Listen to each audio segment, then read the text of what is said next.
بسم اللہ الرحمن الرحیم۔ اپنا معافی ضمیر بیان فرمائے محمد دانش، کلاس سادسہ۔ علیکم ورحمۃ اللہ وبرکاتہ۔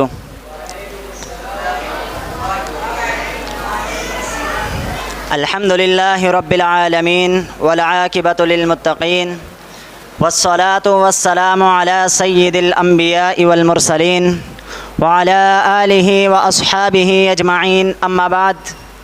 قال اللہ تبارک وتعالی فی القرآن المجید والفرقان الحمید: یا ایہا الذین آمنوا اصبروا وصابروا ورابطوا واتقوا اللہ لعلکم تفلحون۔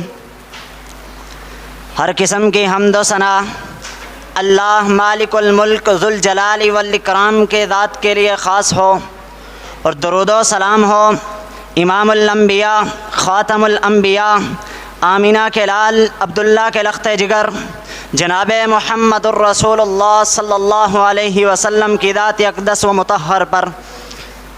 مختصر حمد و ثنا کے بعد واجب الاحترام اساتذہ کرام اور عزیز طلبہ ساتھیوں، علماء کرام نے ایمان کے دو حصے بیان کیے ہیں۔ ان فی ذلک لآیات لکل صبار شکور، ایک حصہ صبر ہے اور دوسرا شکر ہے۔ یعنی جب اللہ رب العالمین کی طرف سے کسی انسان پر کوئی خوشی نازل ہو، اس کو کوئی خوشی نصیب ہو، تو اس پر کیا شکر ادا کرنا ہے، اور جب کسی انسان پر کوئی آزمائش نازل ہو تو اس پر صبر کرنا ہے۔ لہٰذا آج کا ہمارا موضوع صبر ہے، صبر کی اہمیت اور شرائط۔ اللہ رب العالمین سے دعا ہے کہ مجھے حق سچ بیان کرنے، پھر ہم سب کو اس پر عمل کرنے کی توفیق عطا فرمائے۔ صبر کا لغوی معنی ہے رک جانا، تھم جانا۔ لغوی معنی کو مد نظر رکھتے ہوئے علماء کرام نے اس کی تعریف کی ہے کہ حبس النفس عن الجزع والتسخط وحبس اللسان عن الشکوى، کہ اللہ رب العالمین کی طرف سے کوئی مصیبت آ جائے تو اپنے نفس کو روک لینا، اپنے آپ سے گھبراہٹ کو دور کر دینا، اپنے آپ کو پریشانی میں مبتلا ہونے کے بعد اس پر صبر کرنا، یہ صبر کہلاتا ہے۔ حضرات دی وقار امام بخاری رحمہ اللہ نے اپنی صحیح بخاری کے اندر ایک واقعہ ذکر کیا ہے۔ وہ فرماتے ہیں کہ ایک بار انصار کے کچھ لوگ نبی علیہ السلام کے پاس تشریف لائے اور آ کر کے کچھ مال کا مطالبہ کیا، تو آپ علیہ السلام نے انہیں مال عطا فرما دیا۔ کچھ وقت کے بعد وہ پھر واپس آئے نبی علیہ السلام کے پاس اور پھر مال کا مطالبہ کیا۔ آپ علیہ السلام نے پھر ان کو مال عطا فرما دیا۔ جب آپ علیہ السلام کے پاس مال ختم ہو گیا تو آپ علیہ السلام نے ارشاد فرمایا، میرے پاس کوئی خیر موجود ہو تو میں اس کو اپنے پاس روک کر کے نہیں رکھوں گا، بلکہ تم تک پہنچا دوں گا، اور جو سوال کرنے سے بچے گا اللہ رب العالمین اسے بچا لے گا۔ اور آگے فرمایا، وَمَا أُعْطِيَ أَحَدٌ عَطَاءً خَيْرًا وَأَوْسَعَ مِنَ الصَّبْرِ، اور جس شخص کو صبر جیسی نعمت عطا کر دی گئی وہ اس کے لیے بہترین نعمت ہے۔ یہی وجہ ہے کہ قرآن مجید میں اللہ رب العالمین نے 90 سے زیادہ مقامات پر صبر کی اہمیت و فضیلت کو ذکر کیا ہے۔ کہیں اللہ رب العالمین نے اپنے پیغمبر جناب محمد الرسول اللہ صلی اللہ علیہ وسلم کو صبر کی تلقین کرتے ہوئے فرمایا، فاصبر کما صبر اولو العزم من الرسل ولا تستعجل لهم۔ کہیں اللہ رب العالمین نے صبر کا ذکر کیا نماز کے ساتھ، اور صبر کو وہ اہمیت عطا فرما دی جو نماز کو اہمیت عطا فرمائی ہے۔ فرمایا، واستعینوا بالصبر والصلاۃ، نماز اور صبر کے ذریعے اللہ رب العالمین سے مدد طلب کرو۔ اور کہیں اللہ رب العالمین نے صبر کرنے والوں کو اپنی معیت کا یقین دلایا. فرمایا یا ایھا الذین آمنوا استعینوا بالصبر والصلاۃ ان اللہ مع الصابرین. اور کہیں اللہ رب العالمین نے صبر کرنے والوں سے محبت کا اظہار فرمایا واللہ یحب الصابرین. اللہ رب العالمین صبر کرنے والوں سے محبت کرتا ہے.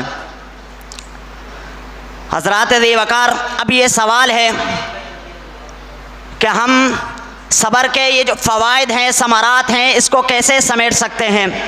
تو علماء کرام نے اس کے لیے 3 شرائط ذکر کی ہے.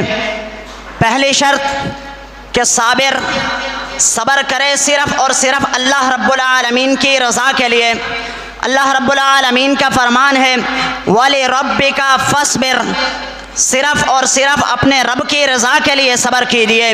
دوسرے مقام پر اللہ رب العالمین نے فرمایا والذین صبروا ابتغاء وجہ ربہم، وہ لوگ جو صبر کرتے ہیں اللہ رب العالمین کی رضا کو حاصل کرنے کے لیے.